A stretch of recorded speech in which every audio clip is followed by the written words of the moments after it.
Hello, and welcome to another episode of Be the Love to Awaken Our Souls.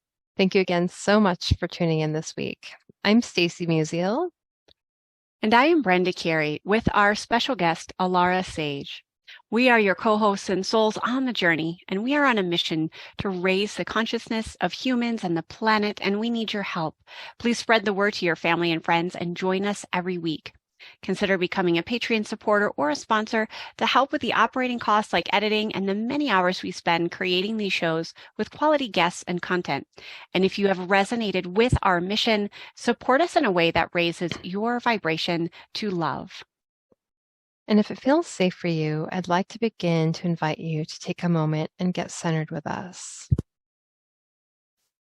I'd like to begin by inviting you to take a beautiful cleansing breath in through your nose and out through your mouth, releasing anything that's keeping you from being present. And take another breath in through your nose, breathing in calm, peaceful, loving energy, and breathing out anything you are ready to release in this now moment. And take one more breath in through your nose, breathing in light and love for yourself.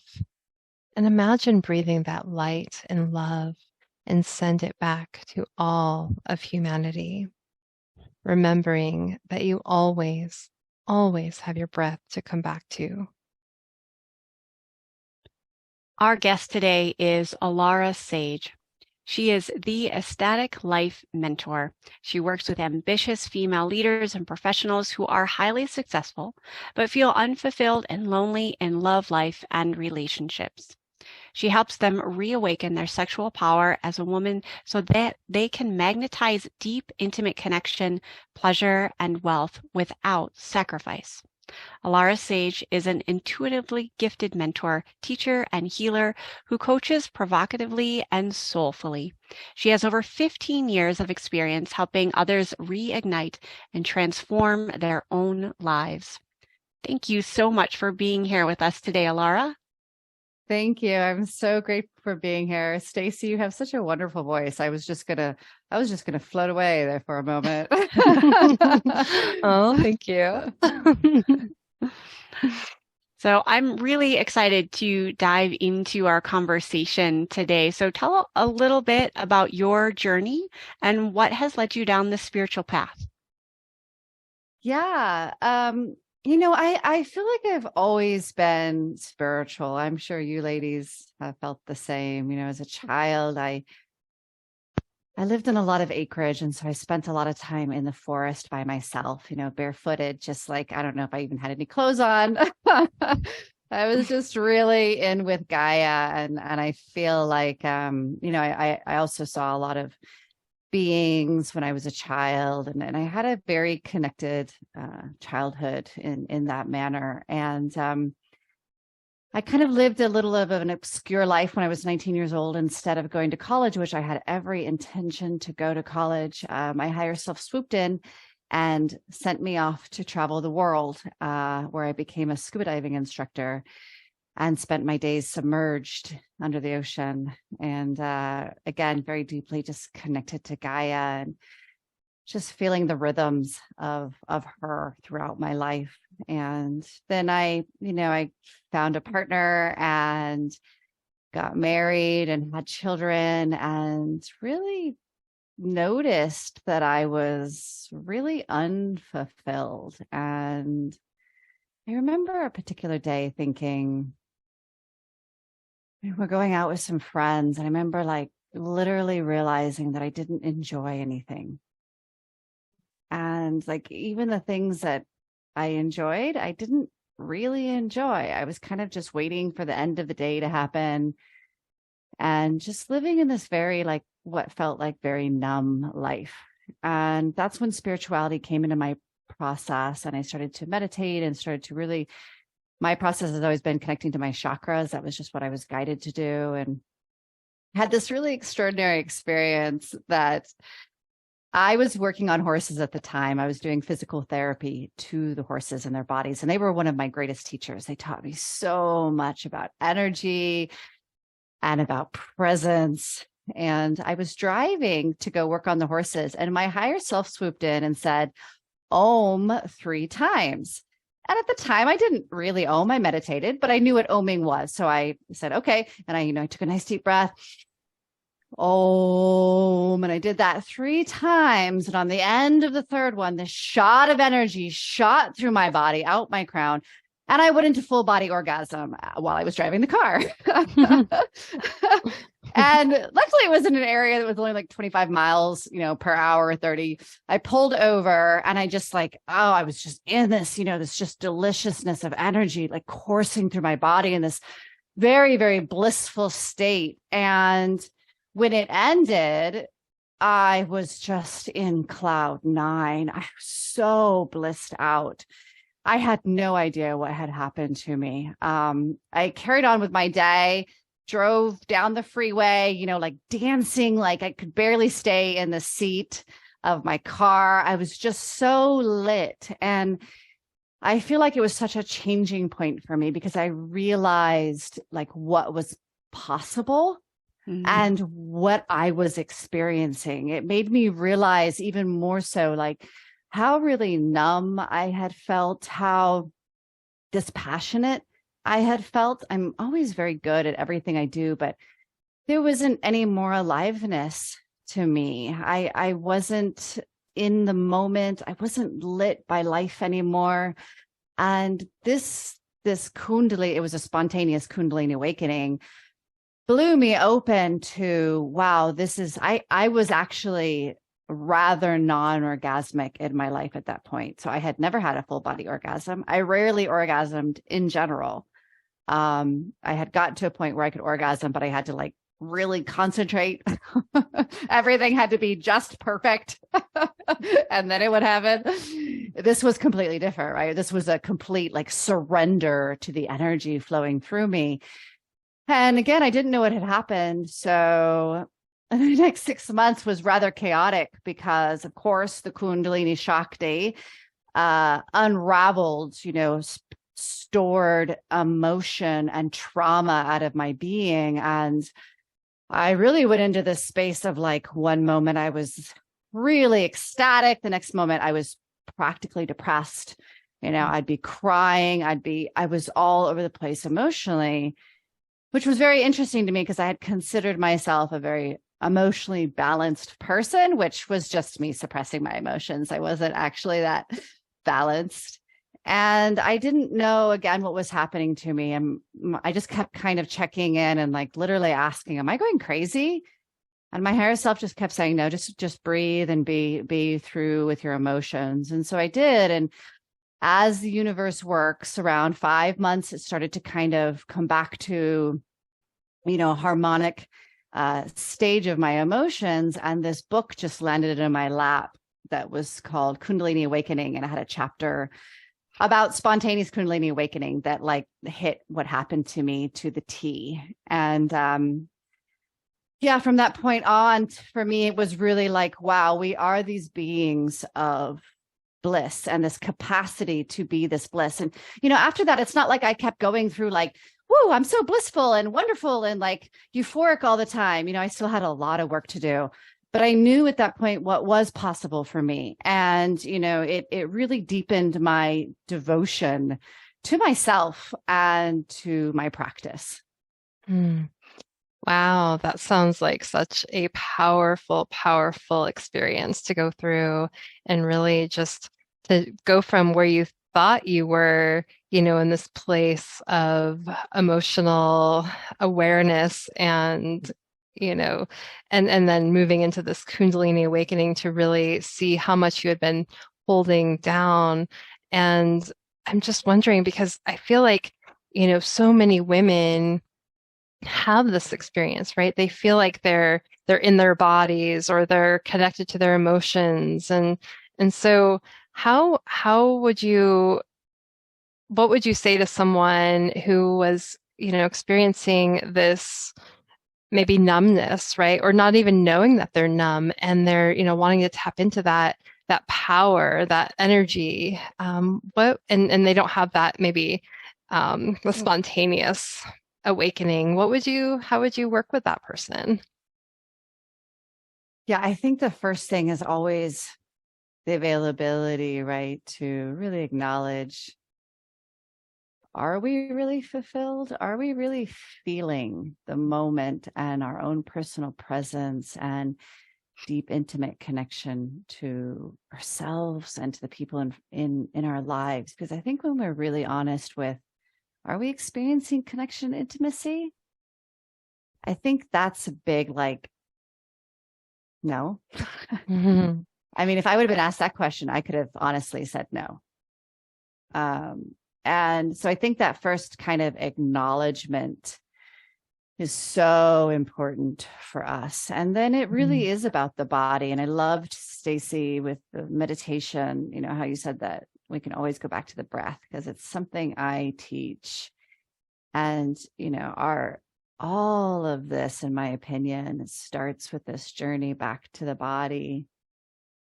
And so again, it's about awareness, first step of what is your relationship to your body? Do you really love it? Can you see your body in the mirror and maybe not be like, wow, you are so sexy, but can you even just honor that? Wow, that's me. That's me. That's my unique being. That's me. I'm beautiful. Can you touch your yoni and your labia lips in love, not in, you know, not that there's anything wrong with masturbation, but not in a sense of creating pleasure for yourself, but really just diving into that space with a, I am here for you. I love you. And if the answer is no to any of those, I completely understand, because again, I couldn't have done any of that before. And so I think when we ask ourselves these first initial questions of how do you really feel and experience your personal body and being, it starts to become really obvious, right? Of what is our relationship to ourselves. And then it is that process of really cultivating that connection, that intimacy, and ultimately that love for ourselves once again. Yeah, I appreciate how you expressed that, because I do find, you know, in my work as well in Ayurveda, there is this disconnect between really embodying loving our body, you know, not create it as another fix-it project, or, you know, where the self-criticism comes up. And I love the tool of like self-massage with some yummy oils and essential oils, and just, you know, that sense of touch is so important, and it's so soothing, especially for a society of women I work with a lot that struggle with anxiety. And, you know, when we can really soothe that connection of our skin to our energy body and our aura, it just has such a beautiful calming effect, and just complete acceptance. And yeah, I really appreciate that that you brought it back to, you know, really nourishing ourselves and really embodying what we want to create in the world. And I'm curious about when you talk about your, you mentioned about ancestral shame, and how does that show up in our body, whether that's ancestrally or currently or both? Like, what does that look or feel like? Yeah, this is such an important question. Another thing that I wasn't aware that I even carried around, Right. immense amount of shame that I held in my body, for my body, because of my body, that I held for my ancestral line. And, you know, for me, the ways that I was really experiencing shame was largely in my lack of orgasm, or orgasm being a sense of performance, and this really manner that wasn't, again, of real just loving and nurturing myself. It was an act that, you know, maybe released stress, maybe, you know, definitely brought me pleasure, but it wasn't in like a relationship with the self. Mm-hmm. also the ways in which I really personally experienced shame was I was so scared to be seen, specifically in my pain. So I come from a strong lineage of strong women, you know, and it makes me want to cry right now because we have such a societal label around what a strong woman looks like and how she acts. And, you know, just seeing my mother and her grandmother, you know, I took that on completely. And for one, I couldn't connect with other people. And my way of connecting was through my trying to show them how strong and confident I was.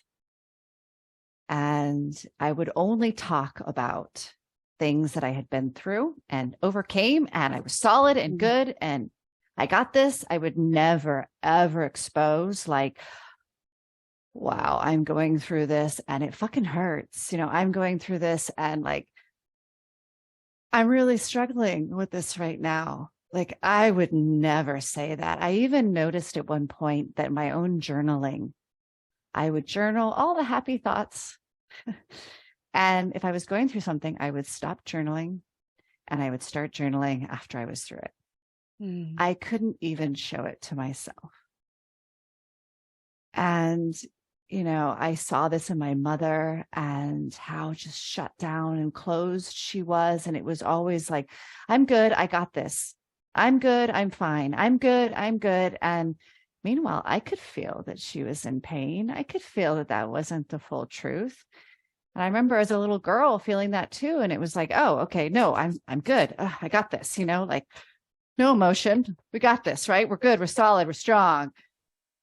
And so like really being willing to show myself, particularly to other women, took real courage in my mind. It took a real availability of realizing that that's what courage is. That's what being a strong woman is, wow, today I feel brilliant. And today I feel sick to my stomach. And today I'm sad. Today I'm over here. Like the fullness of who we are and the courage to embrace all of that and be embraced in all of that. And that was my experience. And how it showed up ancestral was shocking because I started going through this process again, spontaneous process with my higher self, where all of a sudden it was like cervix. And all of the shame was coming up around my ancestral line, around my mother. I was raised Catholic. And so it was like the shame of being human, basically. Right? The shame of all of our sins, the shame of pleasure, the shame of desire, the shame of sexual expression, the shame. And it was just all swirling all around me. And I was like breathing into my body and into my cervix and going through this process. And then the shame that just went on, I could see all of the women around the sexual energy, right? And like, their shame around them being highly sexual and being very powerful sexual women. And, you know, that being looked really down upon in Catholicism and in my lineage. And like, you know, that's not okay. That's not safe. And so I was swirling in all of this energy, not understanding why this was happening, but seeing the beauty of it and really sinking down into it and transmuting the energy through my body. And it went on for about 2 weeks. And then my mother contacted me and was like, I have to tell you, I was diagnosed with cervical cancer. Mm-hmm. And I was like, oh my God. And I told her, I was like, wow, that's really interesting because I just went through a lot of really deep healing of releasing shame in my cervix and the cervix of our ancestors. And, you know, my mother doesn't truly understand, but I told her. Wow, wow, wow. That's absolutely so powerful. And yeah, there's that energy, right? That we as women, right, we are sexual beings. And I think that it's been so suppressed for I mean, you mentioned Catholicism, right? The religious constructs that have been embedded in our culture, have really suppressed the divine feminine energy. And I feel like it's starting to rise again. We're starting to really see the divine feminine awaken that sexual energy again. And I'm wondering, if you are seeing that or what you are tapping into with that energy as it's coming forward in this new age of Aquarius and this new age of the world and the universe that we're in right now. Yeah, I have absolutely been feeling that beautiful rise and, all the different healings, like you said.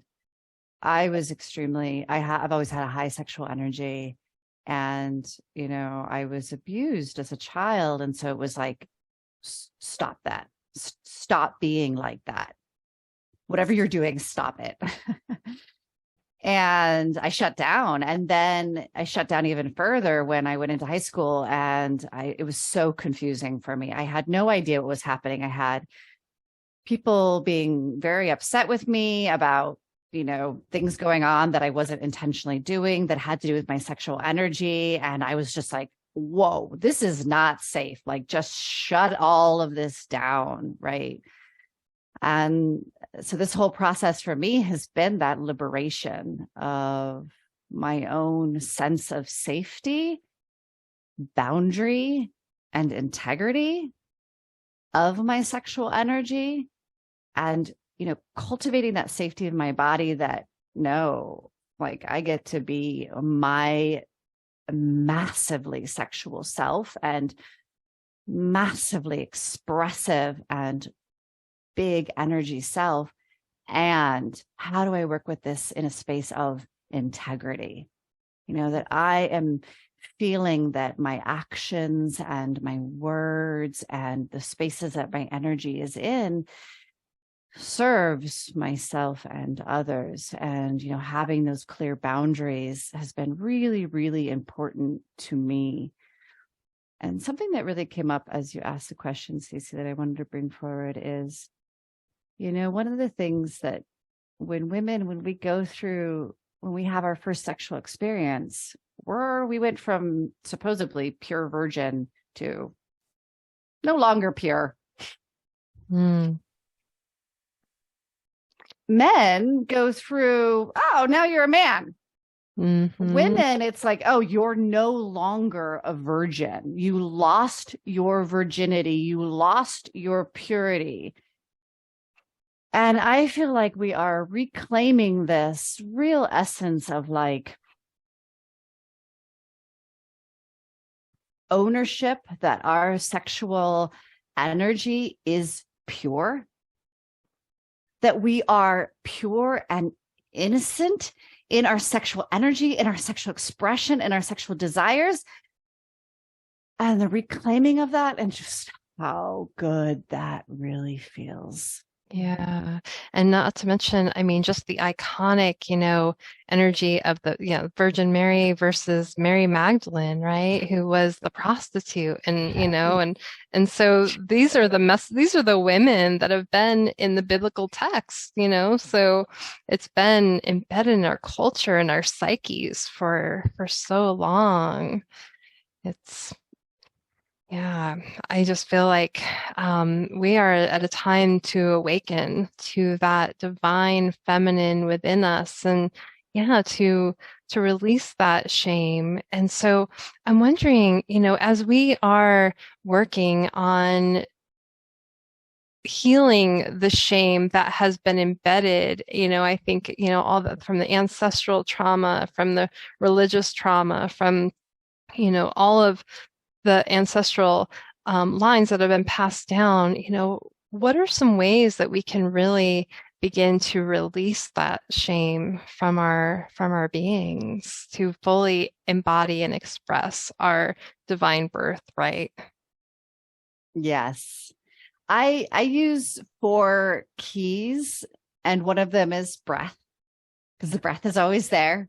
We can always come back to it. The other one is connection, right? Connection to our bodies, connection to Gaia, connection to other women.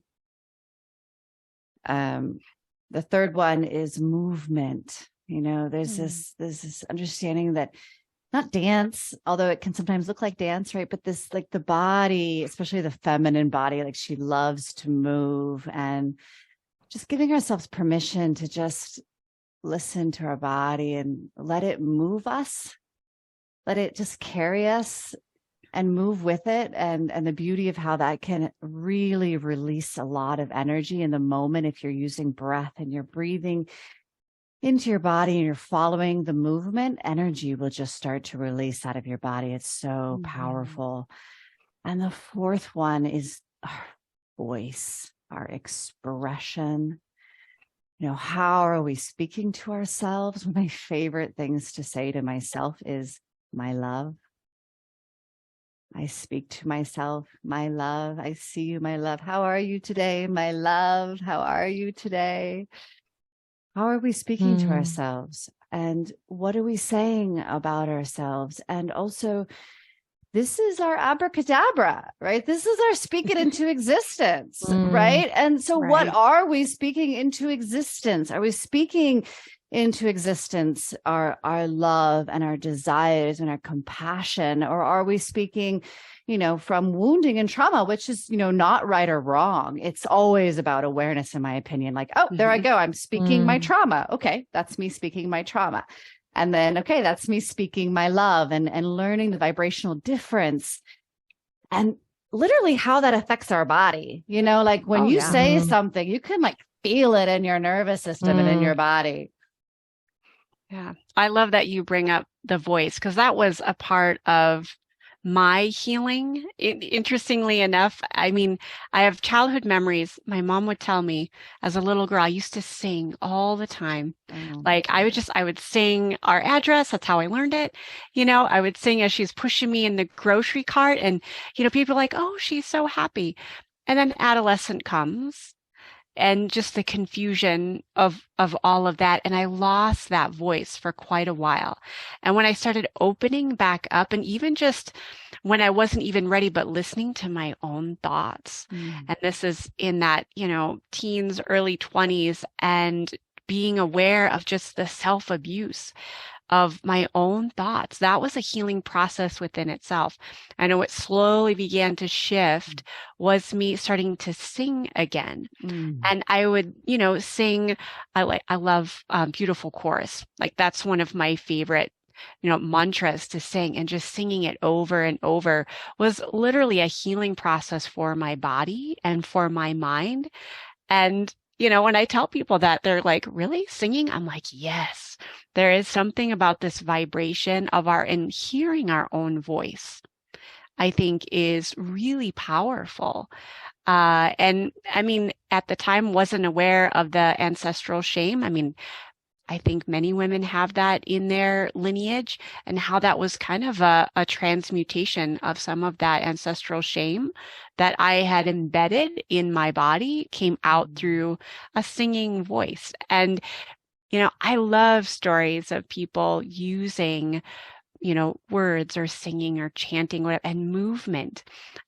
How beautiful is that? And it really rises that Shakti energy. So I'm delighted that I'm like, ooh, what's step 4? I'm like, I love that.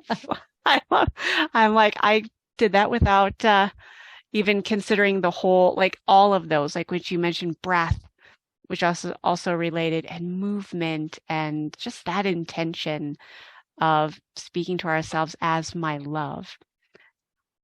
So thank you for that. That was really just powerful to receive. I'm curious, how has like the voice impacted like your shift out of shame, yours or people, other women that you work with? Like, where have you seen that like really create a turnaround? I mean, definitely with my clients, but I can't help to share my story after you Oh, yeah. shared yours. I was the opposite in that my mother was a singer, and I Oh. always believed that I was tone deaf. And I remember playing the piano, and I wasn't very good at that. And I just took on this belief that I was tone deaf. And, I remember like being so inspired by people who could sing. And I just was so scared to open my mouth until I had children, and I would sing to my babies. And my ex-husband, he's a great person. I'm not at all speaking poorly of him. I truly love him dearly, but he would laugh at my singing, which I was just like, yeah, clearly I am not a singer. I'm a horrible singer. My voice is horrible. These were all like such deeply stored beliefs I had. And then I went through my spiritual awakening, and I started speaking in tongue and toning, which was so challenging for me. I used to do these, circles in my house, and I would have my drum, and all of a sudden it was like, open your mouth and start, just let it out. And the stuff that was coming out of my mouth, I was channeling a lot of Kali energy, and it was really intense. And I was like, oh my God, what is wrong with me? Like, what is this? And I kept thinking I was going to like open my eyes and see everybody just like run out the door because it was very, very intense. And then it started to move into singing and toning. And I kept shutting it down because I was so in a firm belief that like, oh, no, I can't sing. And my higher self would come through and say, this has nothing to do with singing. Yeah.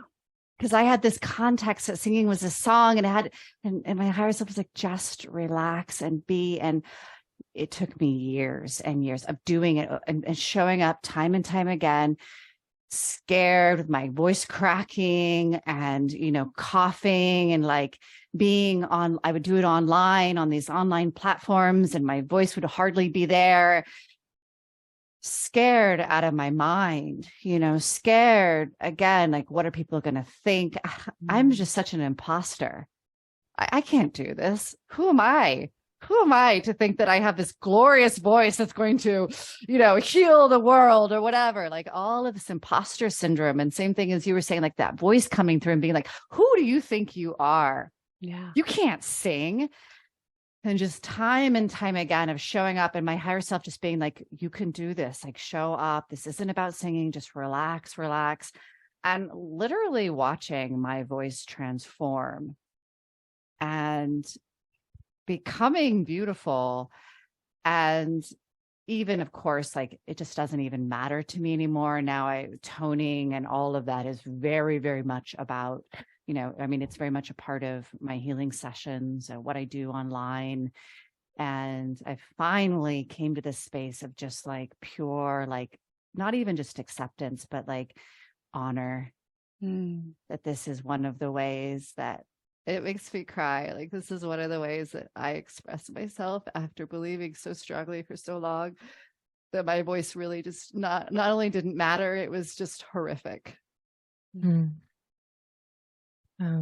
That's beautiful. Sounds like it's been quite a shift, and really, moving from those deep-seated beliefs that you've held on to for so long. And then, so both you, Alara and Brenda, just like transmuting that energy, transmuting those old paradigms and old shifts.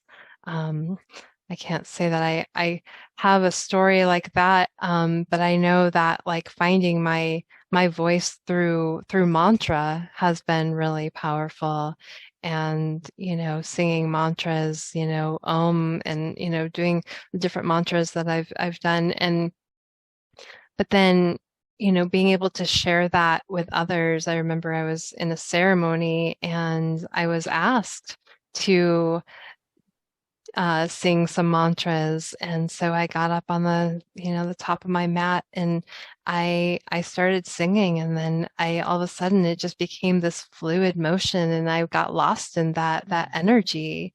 And I had never experienced that level of, I'd always done it by myself in my own meditations, and but being able to experience it in a group with just me, it wasn't anyone else singing. And it was just such a beautiful, profound experience for me to really step in and find that voice that I had maybe kept hidden, within my own meditation space. It was safe there. But once I stepped into that light, it was like my voice started to shine, and I started to shift so many things in my life because of that. It was a beautiful, beautiful experience. And I think you have a beautiful voice. Well, thank you. Thank you. And so with this work, because I feel like, our culture, we are so far apart from each other, right? And there's like this level of fear of being vulnerable for the deep feelings that we have, and being able to share that in a safe space, and being able to open up. And so, having this sense of presence and recognition of that, those deep feelings. And I'm just, it feels like there's this work is so important to create this deep intimacy and deep connection with others, and when I say intimacy, I mean like, just being seen, right? And being like felt by somebody else in a very deep, intimate way. And so I'm just curious, like, how has your work, helped shift others into having that deep, maybe that vulnerable piece of them, feeling like, oh, it's okay, it's safe here to feel seen because I see myself. And I think I'm just curious, like, what your experiences with that. Yeah, one of them that comes through is, I have this client. When I first met her, she really felt that she was being vulnerable. And, the message coming through to her was like, no, we're going to really open you up into your vulnerability. And she too wasn't orgasmic. And, through the process of coming into her body, and again, like really finding sensation in the body and the areas that we are so numb in. I always say that denial is such a powerful thing because we literally can't see what we're denying. And so I was in denial of my body. She was definitely in denial of her body. And as we moved her into her body and reconnecting to these places of her, her yoni and her physical, her womb, her cervix, that's what I do when I work with women, is I reconnect them into those spaces and into their body, and work on making the nervous system feel safe. What started happening is, for one, of course, she became orgasmic, but her relationship totally transformed. She was with a man, and she felt like he wasn't always showing up. He wasn't really always supporting her. He, of course, didn't understand her and didn't see her, didn't hear her, right? Which I think is a real wounding of the woman, of the feminine. Like, he doesn't listen, he doesn't hear me, right? And as we opened her up, she was able to start to really be vulnerable with him and open up to where he was then able to see her, because he couldn't see her before because it was behind closed doors. And so their relationship really shifted.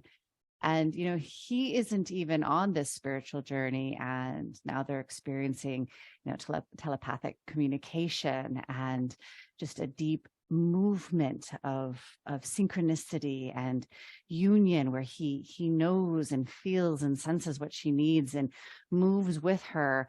And simultaneously, she knows how to really authentically and vulnerably verbally express to him what she needs from him, how she's feeling, in a way that now he's like, oh, I understand, I can help you. I know what I need to do to support you. And so it's just really shifted her relationship with him, shifted her relationship with her son, shifted her relationship with her father, and really in all areas of her life, we're really opening up that vulnerability. Now people can really support her and be there for her the way that she always wanted, but felt like people weren't.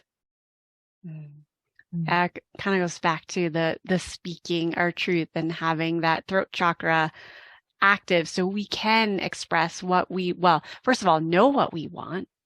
I think there are many women that's a question mark to begin with, but then also to communicate it in a way that other people can receive it. And I think this kind of connects a little bit back. Earlier, you had mentioned boundaries. And I think this is also a really important topic for women who do struggle with shame and really embodying their sexual energy. How do you inform women of boundaries when in this, like, I'm trying to communicate what I really want and, really embracing this Shakti energy? Where do boundaries play into there? Yeah. So, one of the things that I was taught through this process with my own body is the first part of the physical representation of our boundary is our labia lips, which we don't even think about, right? Like nobody talks about labia lips and boundaries. Yeah. And when you explore that part of your physical body, you find trauma where you have, either allowed your boundaries to be, overcome, or unconsciously, just not really known how to hold them. And I just really love saying that because there is a physical structure that helps us to really identify like what is a boundary. It's, really where your labia lips, are opened or penetrated, which is really like a beautiful representation, right? Of course, that's speaking sexually. And then we have our boundaries in life. But I feel like it's just a really great visual and like a contextual understanding of, what is a boundary, right? Because to me, boundaries are very, very different than, I feel like I teach them differently than most people. To me, boundary is an integrity of self. In every single moment, is this loving to self? That is the question that creates a boundary. And it's dynamic. And it's not the same for everybody. And you could have a boundary like with this individual or this circumstance, this is my boundary. And with this individual or that circumstance, that boundary is not there in that context, right? Because it's a completely different scenario. I think we have this way of like conceptualizing boundaries, and that doesn't really honor what the boundary truly is. We can just conceptualize boundaries all day long. A boundary is about self-love and self-integrity. So when I'm teaching women about boundaries, first off, I teach them, yes, yes, yes, into your body. Say it out loud, feel it, speak it, feel it, speak it. Yes, yes. What does it feel like to say yes? What does it feel like to have permission? Yes, yes. And then simultaneously, no, no, no. What does that feel like to have that no in your body? That strong, powerful no, period. No definition, no explanation, no, blah, blah, blah, just a solid no, right? So I work with them to really play with those two words, breathing into their bodies, feeling it in their bodies. And then taking that further is that question, is this loving to self? Is this loving to myself? And sometimes that takes a little bit more practice. But what they get to is that availability of, yeah, no, this is not loving to self. Great. Then that's a solid no. There is no maybe. I tell my clients there's no maybe. A maybe is where you're not actually listening. There's either a yes or no, but it's uncomfortable. So you're creating a maybe. But there's a very, very clear yes or no. And so it's about feeling in our bodies, breathing into our bodies, and learning that question. And of course, it's easiest to learn something like that when they're not really like intense situations, right? Like playing with that question just throughout the day, like with what you're eating, with what you're doing, simple things that you can really, you're not emotionally triggered. And so you can hear the answer. And so you get used to like, that's a yes in my body. That's a no in my body. Okay. And then when you're in those spaces that are more emotionally triggered, you know, when it's not clear, okay, I just need to breathe into my body. This isn't clarity. This isn't clarity. Breathe. Is this loving to self? Is this loving to self? There it is. That's such an important skill, or tool, because I think there's so many of us, right? And I know I've done a lot of work on my own personal like energy boundaries and being able to trust in my body's wisdom, right? To say that this is a yes or this is a no, and not, tuning into, because this person wants something from me, that I have to give in, right? Because there's been that pattern in my life of that outside external approval, especially with the masculine, right? And so taking my power back and really standing in my power and listening, for my yes, my no, and that when there is that, that wavering, it's an indecision, a fear of being able to say yes or no, right? And so we really have to tune into that and honor that,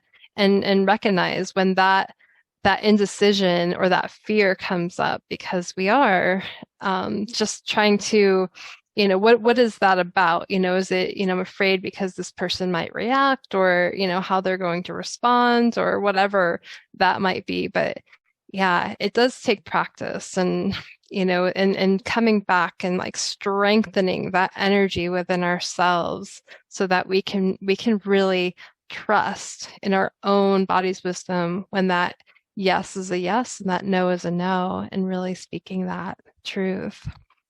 That's so important. Thank you for sharing that. And so I'm wondering, Lara, as you continue this work and you're focusing on this beautiful, beautiful work that you're putting in the world and you're giving in the world, how do you see this supporting the bigger picture of healing in the macro vision of our planet and where we're at right now? What a glorious question. Thank you. I see the feeling of nurturing, the feeling of being held, the feeling of safety and support in each individual.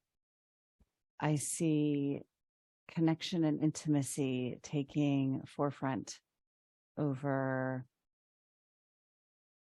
performance and success and all the other, illusions. I see humanity being able to really come together in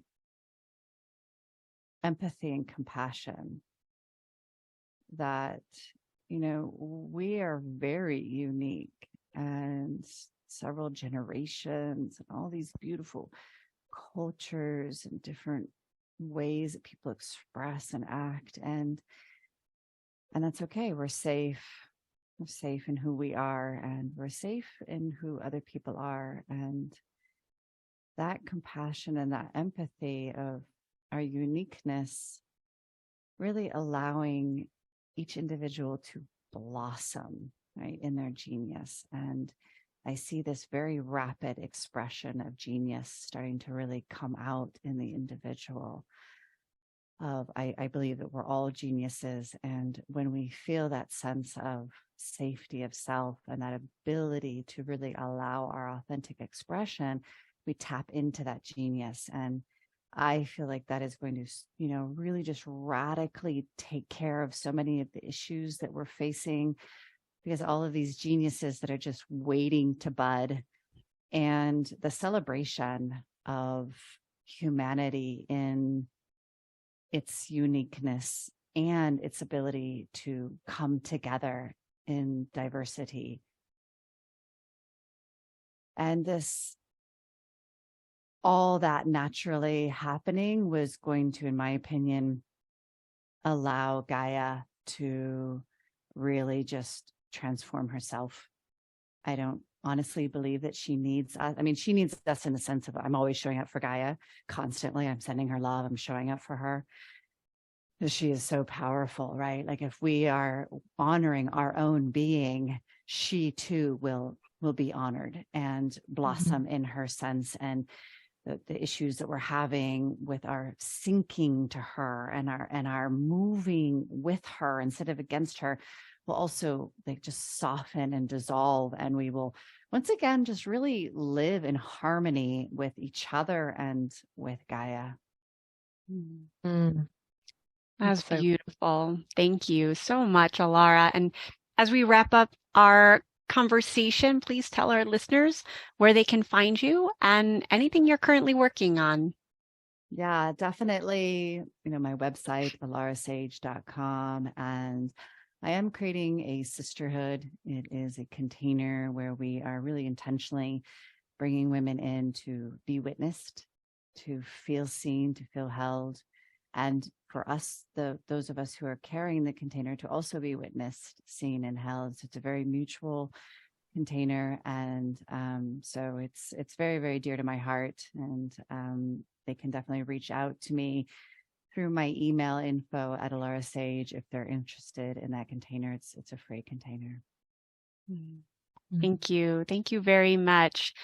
We just so enjoyed this conscious conversation with you. And look forward to continuing this conversation maybe a little later. We are excited about our upcoming Awaken Your Soul Costa Rica retreat on November 6th through the 12th, 2023. And we would love to have you join us for a beautiful and vibration raising experience. Check out the webpage with details and registration in the show notes. And thank you for listening to Be the Love podcast. If you've enjoyed listening to our show, please share the love by sharing it with your friends and family, giving us a 5-star written review on iTunes or Spotify, or liking us on Facebook. And please consider supporting our mission to awaken our souls with a monthly donation that helps us with the operating costs of this podcast so we can continue to spread the love. To contribute, visit our Patreon website at patreon.com/Be the Love podcast. And stay tuned for more episodes being released on Mondays at 5:55 a.m. Mountain Time.